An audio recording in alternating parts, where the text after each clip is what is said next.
the lectures we had this morning, we'll have one more on Friday morning. Bennett will speak. We'll remind you of the series on Friday.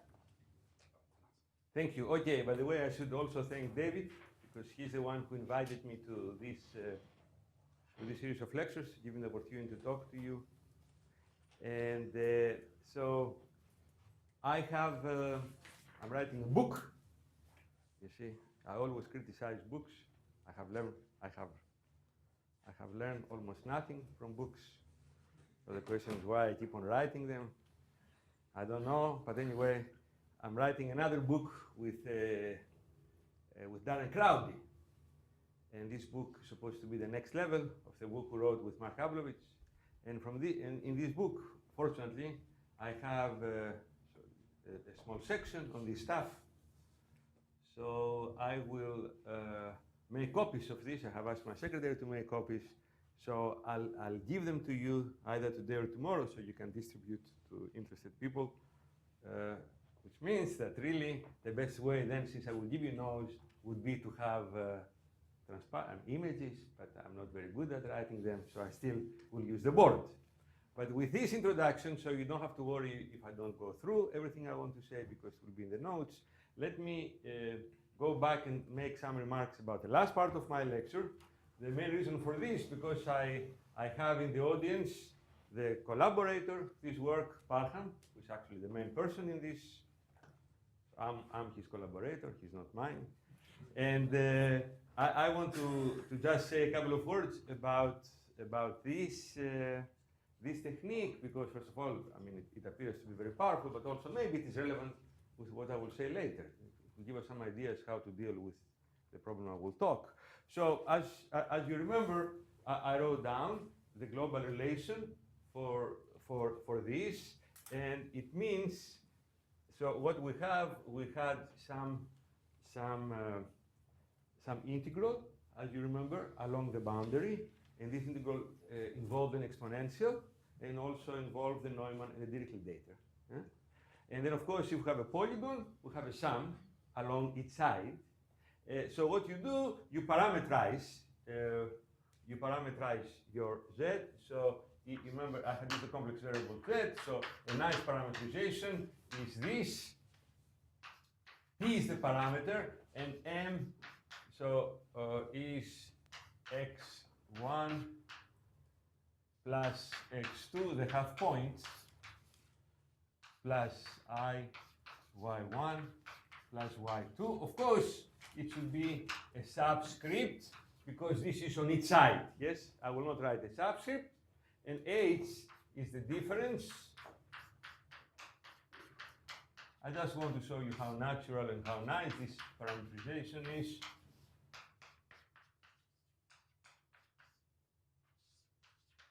Okay, so if you plug this in the exponential, then what you will get is the sum from s.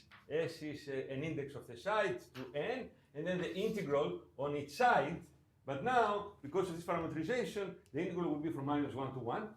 So it will be the integral from -1 to 1. And then what you will get is the following. You see, actually, the one term, you see, the term, when you plug this in here, the term, of course, which is independent of t, will come out of the integral, yes? So you will get e of I k over 2 of m bar over L minus Lm. And this would be S everywhere, so let's put the S now. And then the integral -1 to 1 of e to the ik over 2 h bar S over L plus over lambda, I'm sorry, lambda h bar st. And now you will have your Neumann and on the side S plus k over 2 of lambda hs minus h bar s over lambda us dt. That's the global relation equals 0, right? And once more, I want to emphasize that this is valid for all lambda.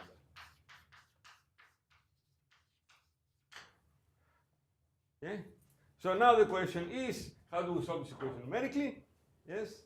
And the answer is, of course, as I talked last time, let's suppose that this is given. Let's suppose that this is given. Then I expand, actually you can expand both, but one is known. So I expand the Neumann data in terms of what index I use. Doesn't matter, I don't have it here anyway.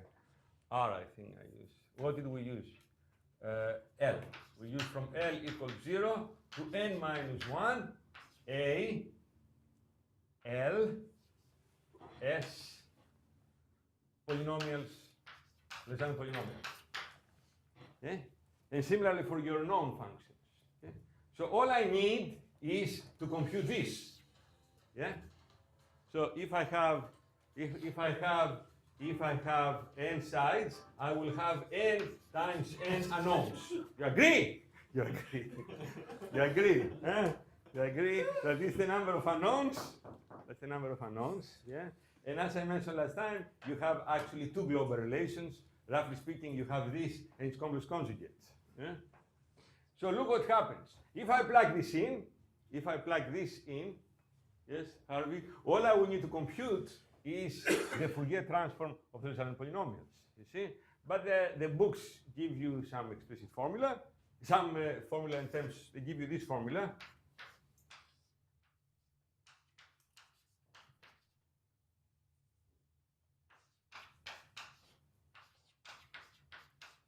In terms of spherical Bessel, and then we wrote a stupid paper with Iserlis, where actually you do this, of course, in closed form. See? So no problem. So everything is exact. Yeah? The only approximation is here, nothing else. Okay? So now you will get, so what you have now, you have two equations for n over n constants, unknown constants. And there are no approximations except for this. Everything is exact. So the only thing now is how you choose your collocation points. Yeah? So how do you choose your collocation point, David? You see how you choose. Suppose you had look at one side, right? So look at one side. So let's look at the side 1. Yeah? Side 1 will have here H1. Yes?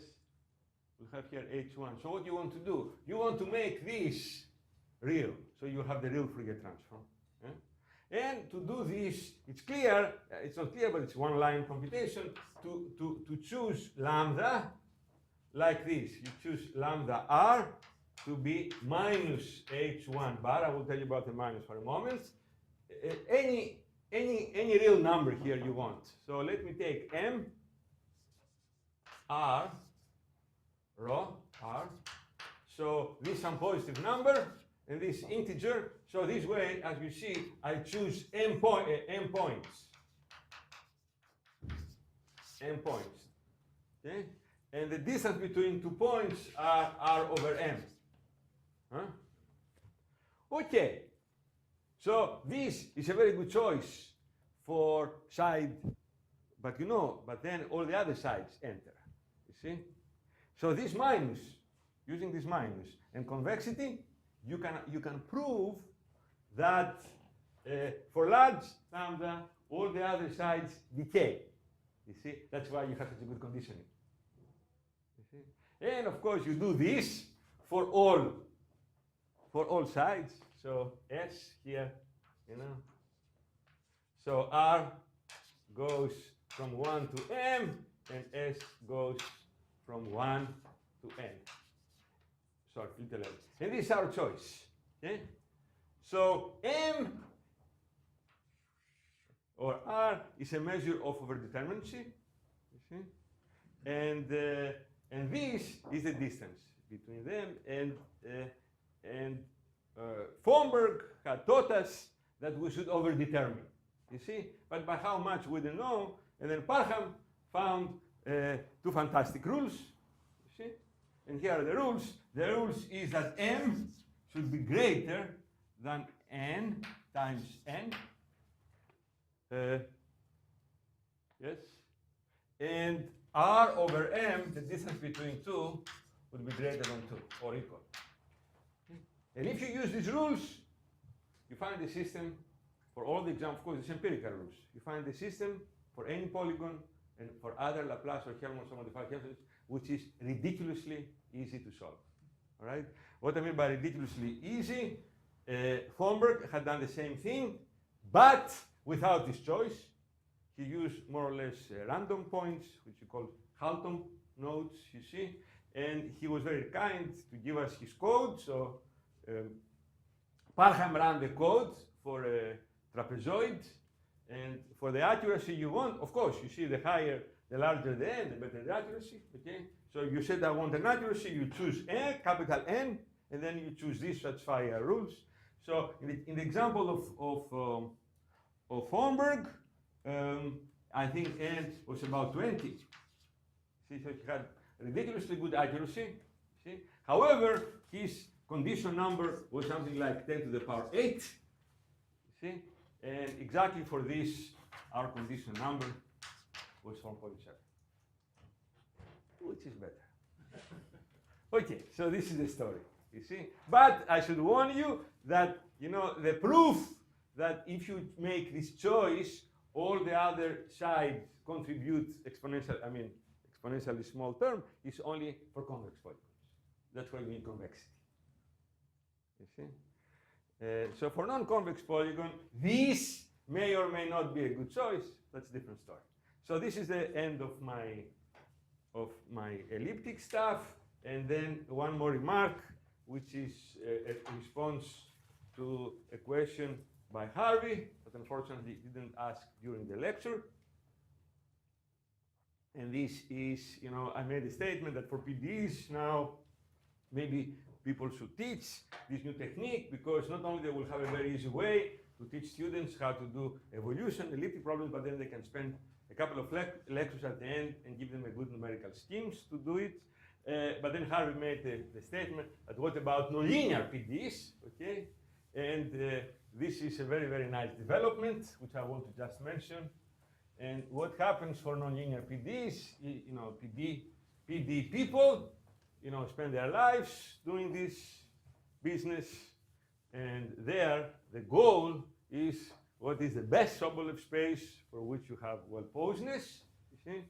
And there's an enormous amount of work for evolution equations on the full line, but not so much on the half line. But these people started doing this. Bona, I think, was the first to begin this program of study. And what people do, of course, is they solve the forced linear problem, and then they use some fixed point argument, you see. So when I saw this, I said, okay, now we have a good way to solve the forced problem, so we should use this. But people were reluctant to do it, and, you know, for example, Carlos Koning, who's a great mathematician from Chicago, wrote, in my opinion, a horribly complicated paper on KDV on the half line, where we use some kind of way to solve the linearized problem. And if you look, and I was very interested in this because, you know, we don't have many ways to solve the linearized problem. So if you had a new way to do it, it would be a new approach, you know. So, but this is absolutely bad, you know.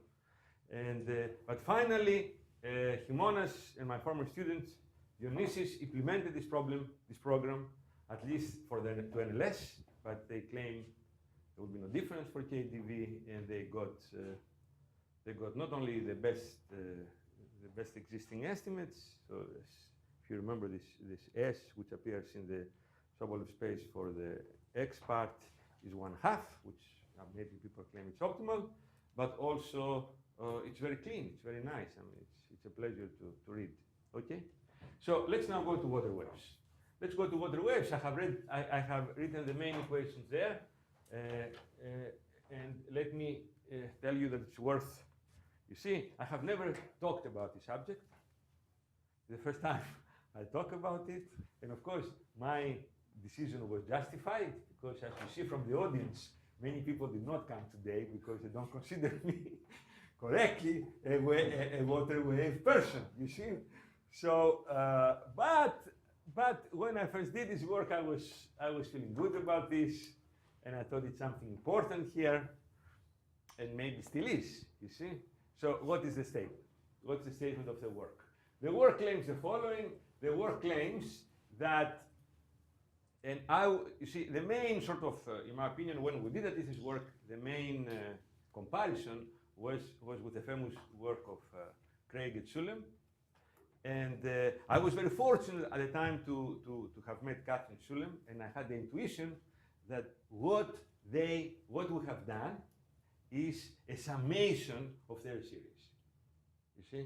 So you have some integral equation, you do a Neumann expansion, and you get a series, you see? And of course, I think anybody would agree that it's better to have the global thing. After that, you might decide to leave it as it is, you might decide to expand, but, and I had immediately claimed that what we have is this, and this was confirmed by Catherine herself. We're together in a meeting, and we sat together and expanded, and indeed we got their first two terms. But I claim, and this is a challenge to people that do this, that if you try to follow Craig and Sulem to do variable bottom, forget it. I mean, this is really bad. This is really bad.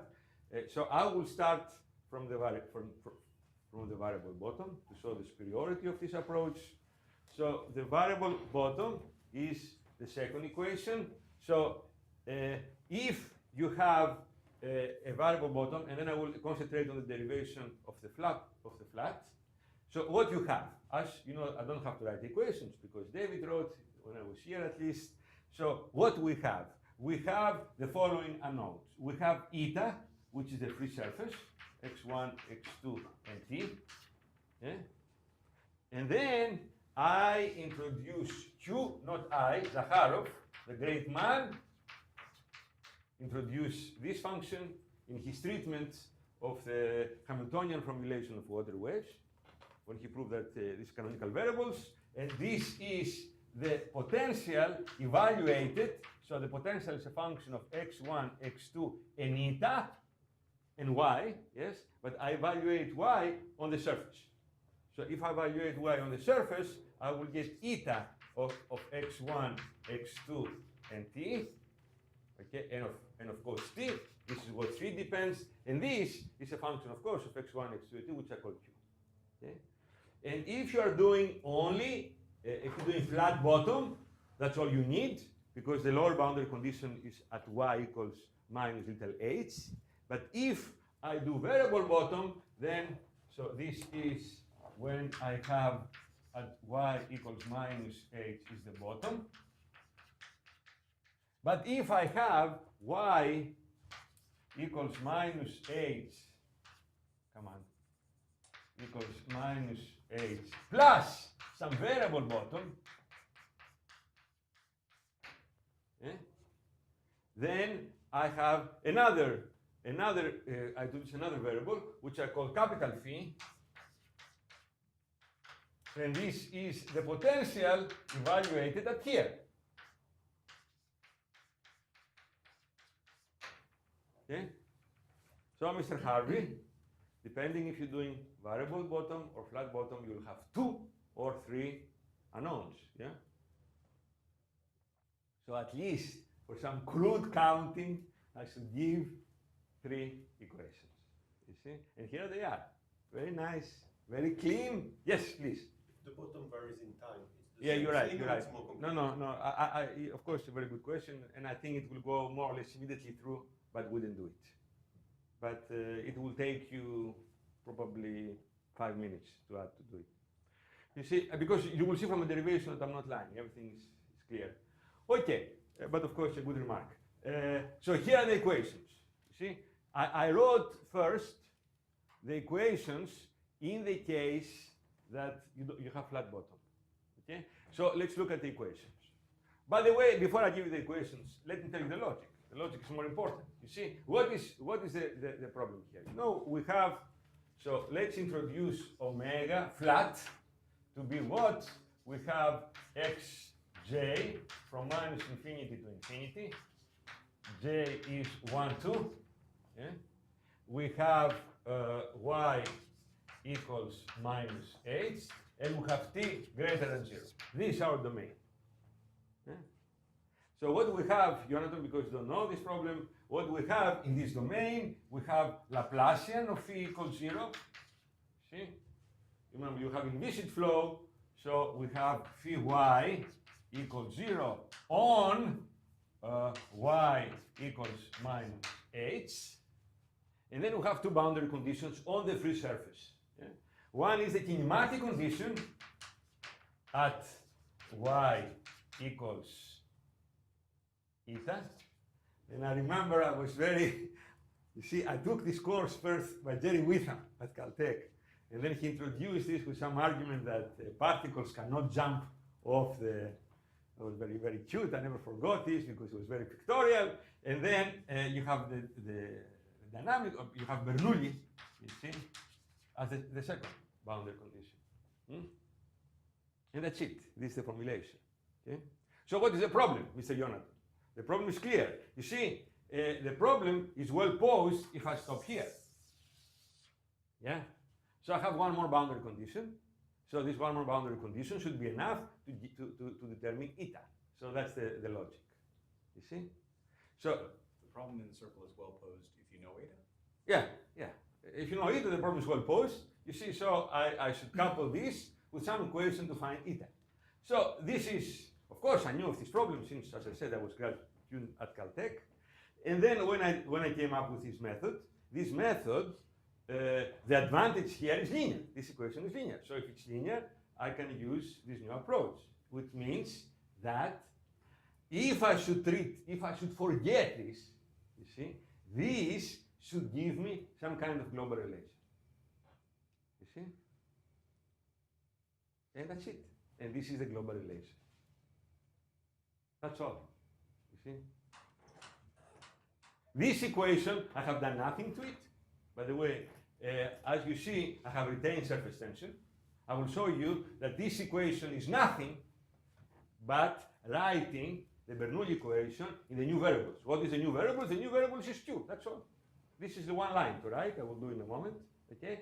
And in a very, very straightforward manner, you will see that the global relation gives you this. There's nothing else to do, you see? Of course, this is the normal to Dirichlet map, as we have said many times. You see?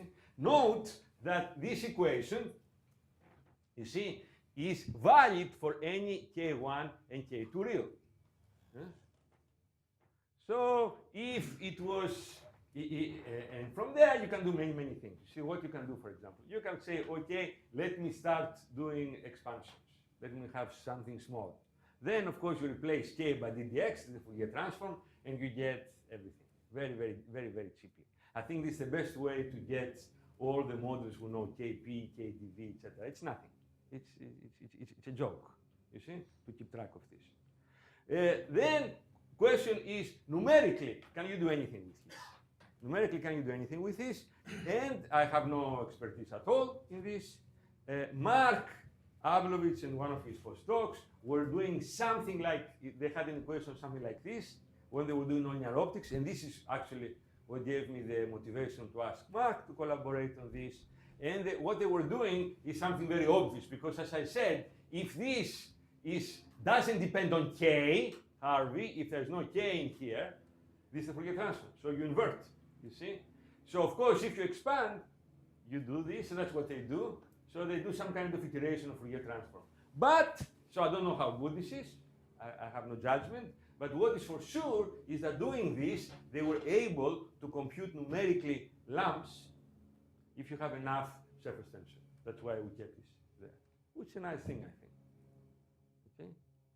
Now, before I tell you how this is derived, let me tell you what happens in the variable bottom. In the variable bottom, you remember, the global relation only cares about what happens on the boundary, yes? So the global relation should also have some information about the bottom. And indeed, this term contains, the only thing that changes, it contains this yellow term. That's all, okay? And you have an additional equation, of course. Yeah? So you might say, come on, Thanasis, you told us global relation is 1. Why you have 2? Invariance, you remember. So this is it. Plus I told you that overall, Laplace equation has 2 global relations, really, not 2 equivalent. And that's it. Yes, please, please. The extra term is on the On the top equation. This equation, this extra term, of course, is here. there. Okay. All right? And as you see immediately by analogy, yes? And this equation is the second equation. So in this case, I always have 2 global relations, as you will see in a moment, you see? But in the flat bottom, you always have, as you will see now, the phi, which is this. You will always have this as your an additional unknown because it appears on the bottom. But in the constant case, by using a trick, it drops out. But in the variable case, it doesn't drop out, so it gives you the second equation. And that's it. Okay? So in my opinion, this formulation has a lot of potential. I don't think it has been exploited yet, and maybe one of you can do it. You can do many things. This man who asked the question is not here about braking. I will tell you how you can, in my opinion, incorporate braking in here. You can do something about vorticity, you know? But let me derive this because it's elementary. You see? I have a quick question. Yes, please. Was grad phi evaluated along the trace the bottom at capital H in the integral equation there? Say it again, I'm sorry. You had the... This capital phi. sorry, it's behind the board. The yellow.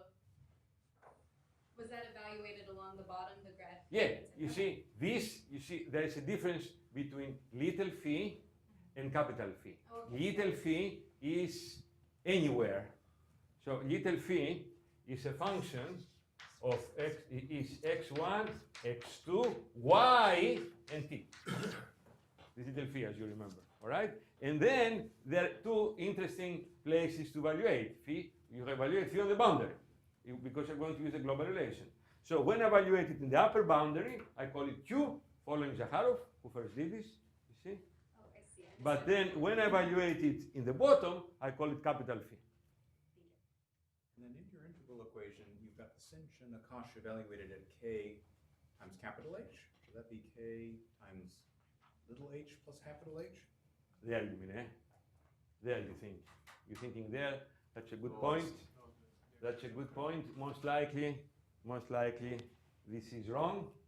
Most likely this is wrong. And no, because from the lower you think it's all right. It's okay. It's okay. It's consistent with this. Because this is some kind of perturbation, yes? You remember, I wrote like this. So it's okay. All right, so let me derive this, okay? Let me derive this. So it involves 2 steps, you see? The one step is, as I already mentioned, this is nothing but Bernoulli in the new variables, yes? So I have to go from phi, I have written Bernoulli there, but David wrote, to Q. So let me do this, and then I will tell you how the global relation can be derived. But by now, you should be able to do it more or less yourselves. There is a little trick, but and I also want to talk about, I will make a remark about the reduction to 1 dimension, because it's very interesting. Bernard had a nice observation there, which I want to point out, but let me first finish with derivation of the global relation. I'll sketch it. It will be, details will be in the notes. Yeah. So first of all, derivation of Bernoulli. Okay. So what do I have? I want to write everything in terms of Q. Yes. So I go here and differentiate with respect to x1. So I get phi of x1 chain rule plus phi of y eta of x1 is q of x1. Okay? And similarly, phi of x2 plus phi y eta of x2 equals q of x2. Okay? I want to write my derivatives of phi in terms of derivatives of q. I need one more, but I have it, because the kinematic condition gives me phi x1 eta x1 plus phi x2 eta x2 equals phi y minus eta t. Okay? So what I have here, I have three equations for three unknowns. So I can write my phi x1. All these, by the way, it's sloppy notation, it's a bit, but understand, all this is evaluated on the top, where the equations are valid. Yes? So I have phi x1, phi x2, and phi y at y equal eta in terms of derivatives of q. I don't want to write expressions, they're a bit long.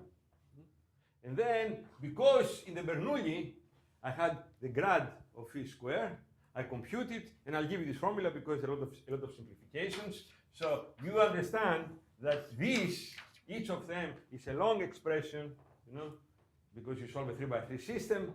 So when you take squares, it's terrible, but already you know that you are in a good track, because a lot of cancellations take place, and you end up with this.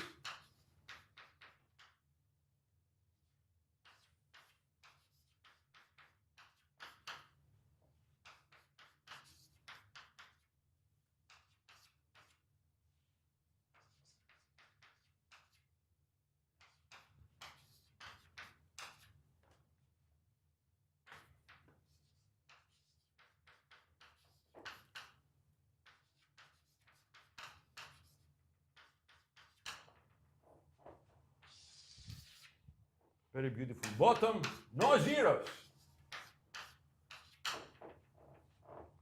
Okay?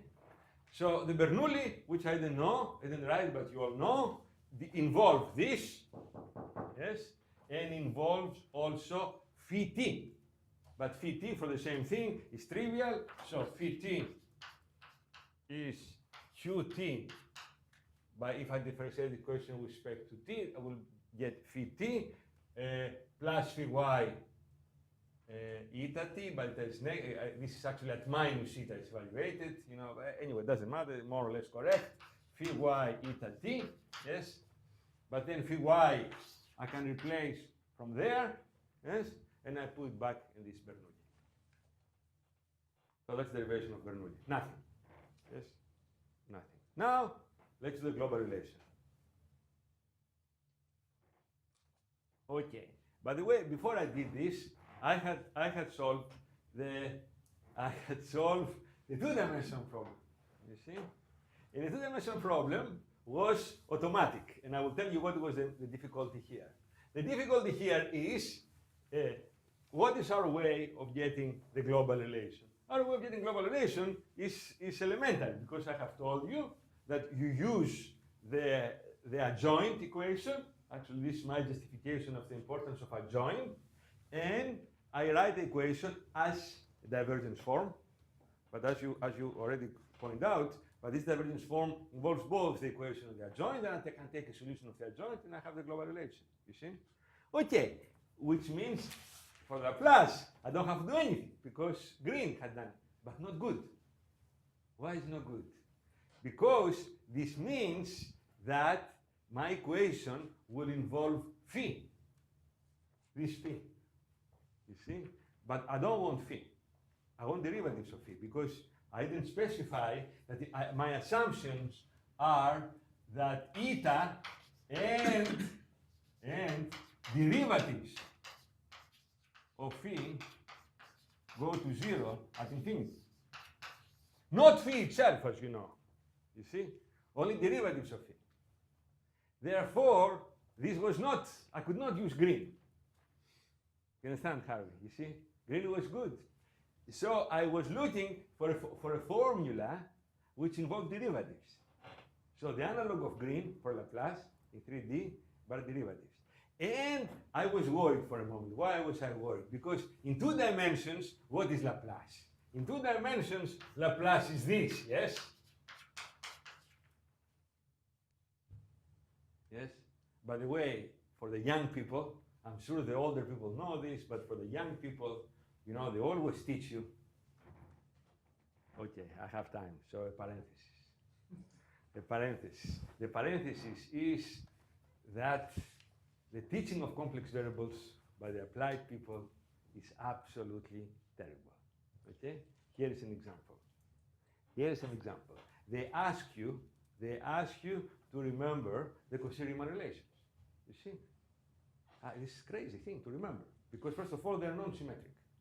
And the brain, under stress, loses memory, and the brain loves symmetric things. So, you know, ux equals vy, but then you have uy equals minus vx.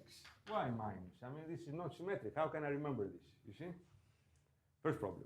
Second problem, you know, you're talking about an analytic function. You see? You said f of z is an analytic function. You see? And then they tell you this function is analytic if and only if it's real in imaginary parts. That's fine. What is this? This is crazy. I mean, why should I have to talk about? You see?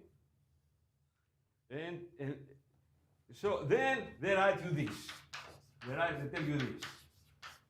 You write this. You see? If you write this, and if you are Kraskal, you know, the late Kraskal, what was the advantage of Kraskal, which you know better than me because you worked with him closer than me? Kraskal could spot immediately any inconsistency in notation or in logic. He would tell you, throw this away. You know, this is apple and oranges. Okay? This is Z, and this is X and Y. What is this? This crazy thing, you know? But then if you think about this, you understand that the notion that a function is analytic, if it's a function of Z, it's a tautology. Why it's tautology? Because it's like telling you it's analytic if it's analytic. Namely, if really you were using good notation, you know, if I start with u, x, y, right, and write plus I, v, x, and y, in general, I will find something which is a function of x and y. And of course, if I want to introduce z, I will write this as z and z bar, right? And then as soon as I see that, I see the miracle of analyticity. I say, now I understand analyticity. A function is analytic if and only if it's analytic, which means a function is analytic if and only if the miracle is that z bar drops out. You see? Which is another equation of saying fz is analytic if and only if df dz bar equals 0. You see? But how can you compare this with this? You see? This is a statement on f, which it should be, and nobody can forget this. That's the matter. Now you say, I try to forget this. You cannot. You see? I try to forget it. You cannot. You see? You cannot forget it. And if you don't believe me, you see? If you don't believe me, just do it. You see? If you don't believe me, just do it. This is what? dz bar is dx plus I ddy with 1/2, if you like to be precise, yes, of f. Now write it as u plus iv, you see? And then if you do this calculation, you will find that this is ux plus the real imaginary part, etc. You see? Okay, so with this parenthesis in mind, yes, please. But with complex numbers, you always get a minus sign, because you always get an I square. So that's how the brain can remember it. No, the brain might remember the minus I. My But, brain, at least. but you mean through this you remember? I mean, it's just because You remember ux? You remember ux? You see, I understand that brains I trust. yeah, but the minus sign is Ux equals uy equals minus vx. Yeah. You see, I trust that some brains are weird, but I'm talking about normal brains. In normal brains, there is no way that a normal brain will associate this with the I unless you knew the derivation. For complex numbers, Yeah? It's to be expected. To have a minus, I'm sorry, I square. completely disagree. I have no expectation at all that because I squared is minus 1, Yeah. the minus there. course Of it's course, like that. I think what you confuse now is the following. You confuse the ability of the brain to think via symmetries and your association that at some point when you were a young man, in order to remember this is actually proof that I'm right. Because in order, listen carefully. No, I'm serious. Listen carefully. In order, you see the brain, when it has difficulties like this, devises mnemonic tricks. And the mnemonic trick that your brain devises, either consciously or subconsciously, and it happened a long time ago, so you don't remember, is it says, well, it's very strange. How I'm going to remember it? So here is the mnemonic trick. The mnemonic trick is, yes, I squared is minus 1, therefore I put the minus 1 there. But that's the only explanation, otherwise it's weird. Okay, going back What I said. going back to this, the reason why I made this detour, which I hope was useful, at least for the young people, is that, you see, they tell you that Laplace equation, what is important of Laplace equation is that the real and the imaginary part is harmonic, you see? But of course, it's a much, much more fundamental way to think. You see, something, phi satisfies the Laplace equation if and only if phi z is analytic. You see, you don't have to remember that the real and imaginary part are analytic. This is much nicer again. Okay. But anyway, why did I do this? Because the brain thinks with associations, and I remember that because of this, you see, then if you write the adjoint like this, then it's easy to write an equation which involves only derivatives. You see? Therefore, I was worried at the beginning that the only reason that I was able to come up with a global relation involving all derivatives was because in 2 dimensions you have the miracle of complex variables. But fortunately, this is not the case. So let me give you the identity, which is the analog of this identity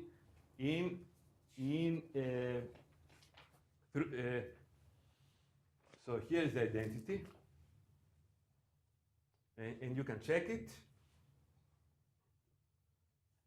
So what do I do? So I will write you now the divergence form of Laplace, but involving derivatives, which is what we need. And then we're done, more or less. So here it is, it's phi y.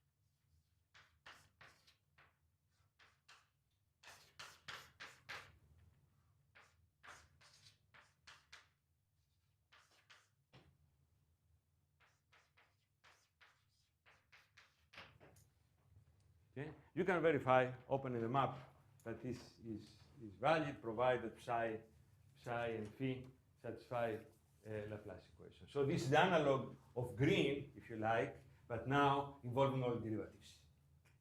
And therefore we are okay at infinity. That's the whole point. Because I'm going to apply this in a domain where phi derivatives go to 0 at infinity, not phi itself. Okay, and then we're done because I take a particular solution for psi. So let psi be this.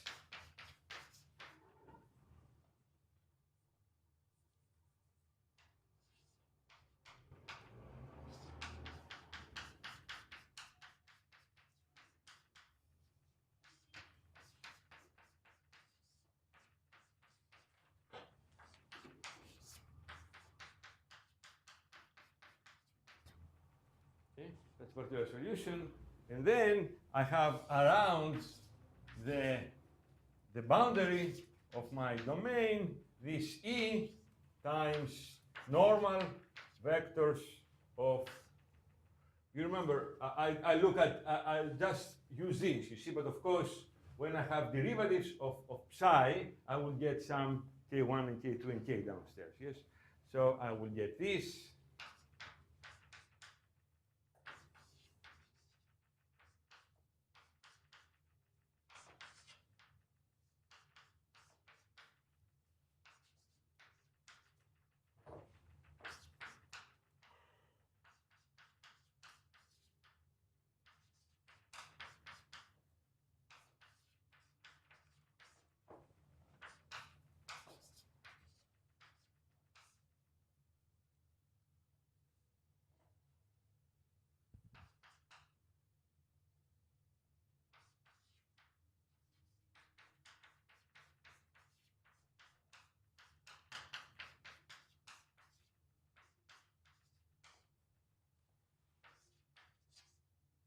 Sometimes you write K and sometimes you write K2.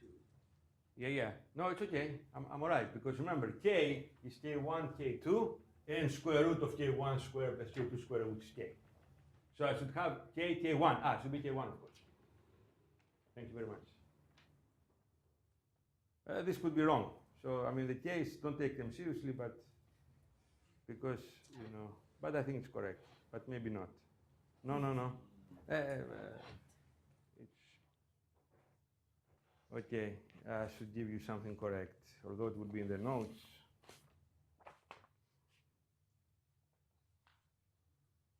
So 1 second, please. Of course, it is not guarantee that these notes are correct, but let me check.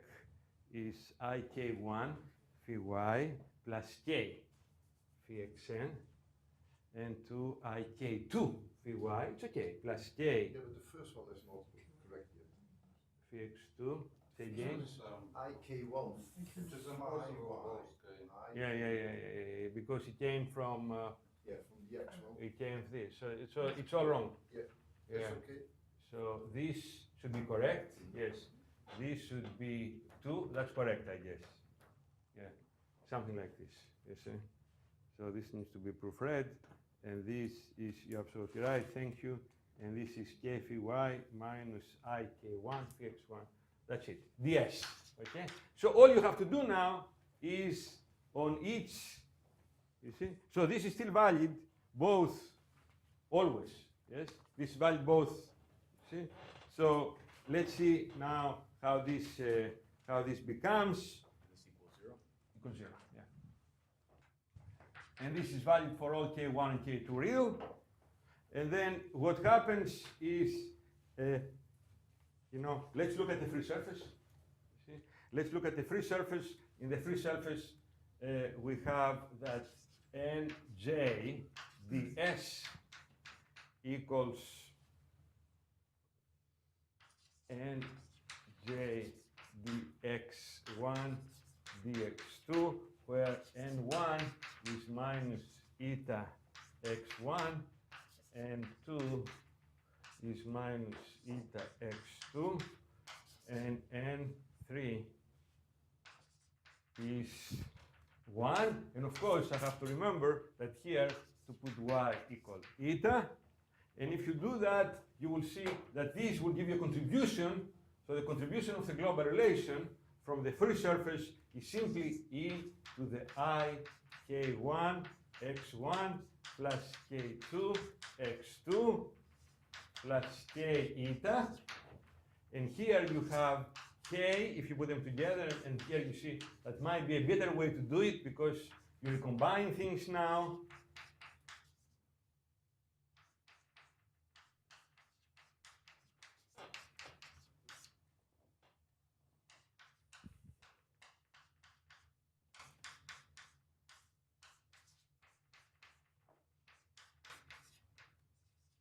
Let me finish quickly because I want to say some remarks.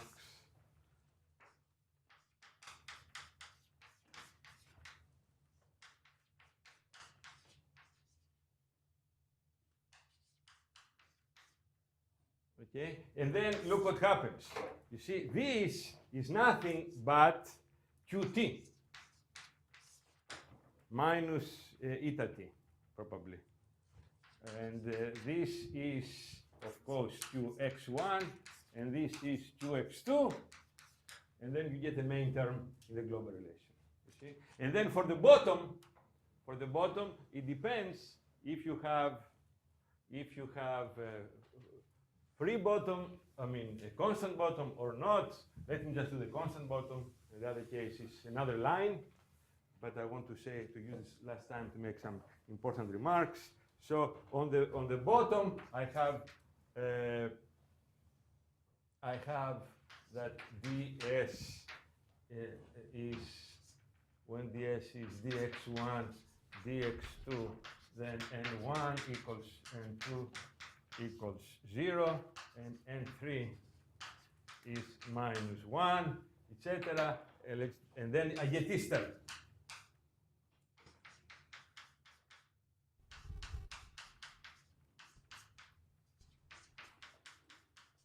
And now I will get I k1 phi x1 plus I k2 phi x2, sorry for the sloppy notation, but this is evaluated when y is minus h, okay? And what is important, so this is the equation you get. What is important? The important thing is, I don't want this, yes? I don't want this term. So what do I notice? I notice that this, I can take it outside, yes? Because remember, we're integrating over x1 and x2. So I can take this outside, Harvey. But the global relation is valid for both roots. So not only I have square root of k squared, but I have minus. So I get two global relations. One with minus k and one with plus k. So I multiply one equation by e to the k, the other minus k, and this term goes away. You see? Which is the unknown, and that's it. You see? In the last case, this I write down in terms of the other, of capital phi, and I will get two equations. Yes, please.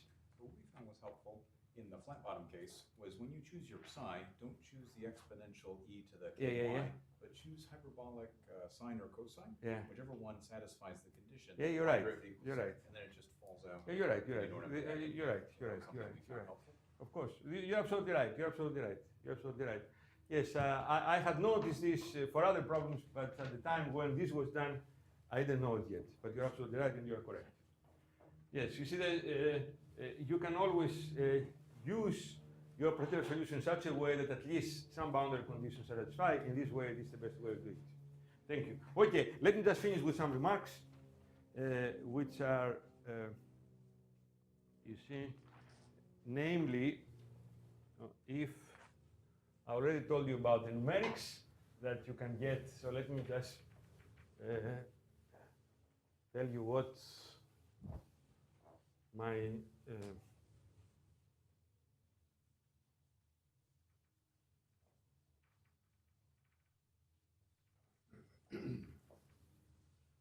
so I have participated in the writing of 3 papers in general fluid mechanics, my only 3 papers in general fluid mechanics. One is this one with Mark. Then we wrote a paper with Nachbin, and this is a better analysis of the variable bottom, and also some effort to combine this with performal mappings, some kind of pseudo dimensions. And then I wrote another paper with my former students, Anthony Ashton, where we introduce, at least in 2 dimensions, some constant vorticity. And everything goes through. And with respect to this work, what I would like to mention is that if you parameterize x1 equals capital X1 of S and T, and x2 capital X2 of S and T, and y equals y, S, and T, where this is the arc length, then you don't have to have the assumption of single valueness of eta. So in principle, you can capture braking, and the formulation is a little bit more nasty, but everything goes through. And maybe a very interesting remark, you see, if you go to 1 dimension, then you get a very, very elementary equation, which is this. And if people want, of course, to try numerics, this should have been the starting point. And this is the last thing I want to say. It is this equation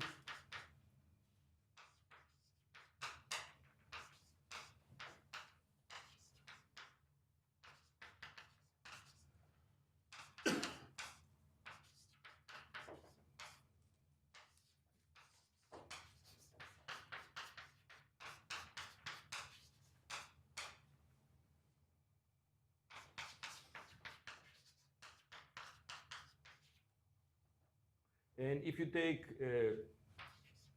surface tension to be 0, the second equation becomes this.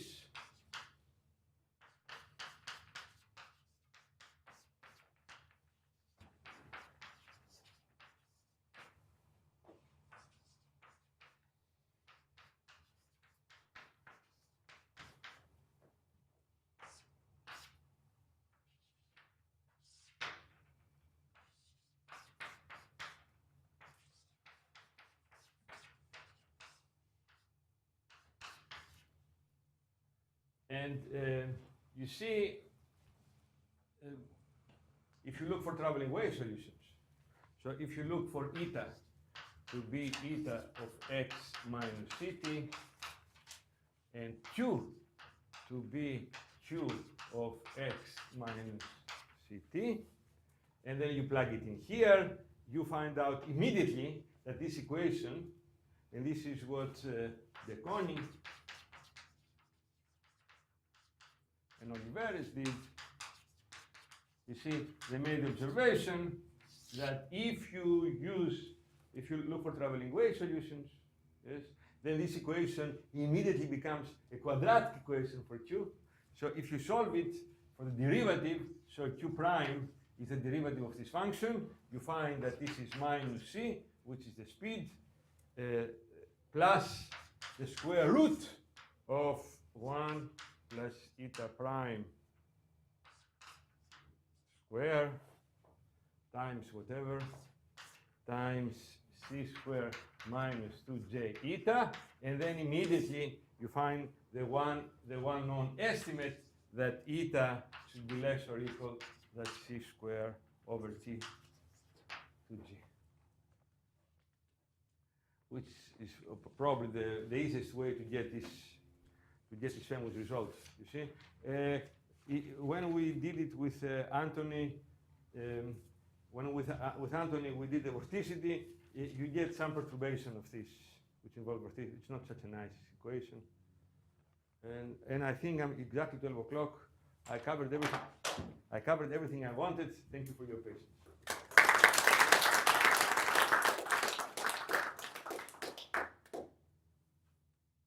Yes, please. If your bottom is crossing the free surface, can you apply the same machinery with the right integral equation to begin with, and then just doing calculus, or they are more?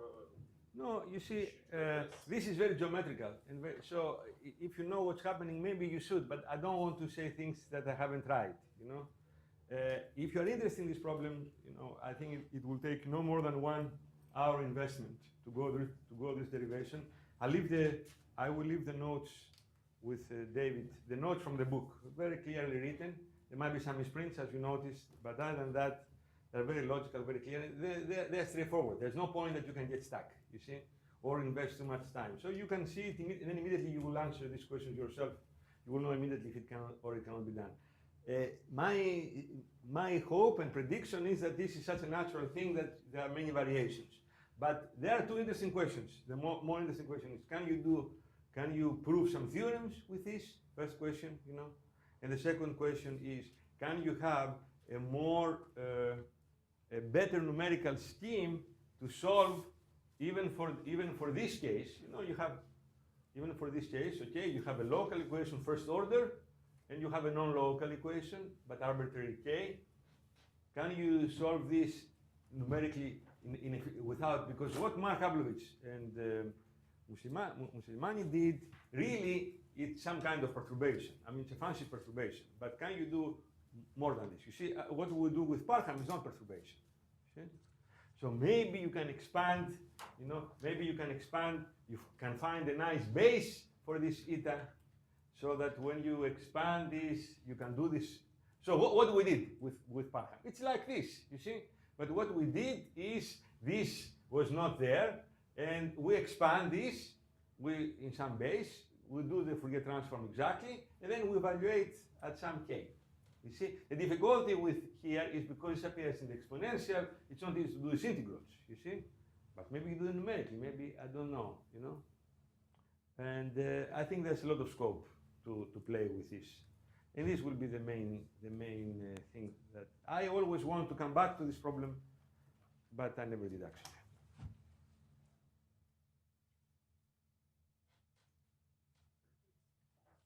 Thanasis.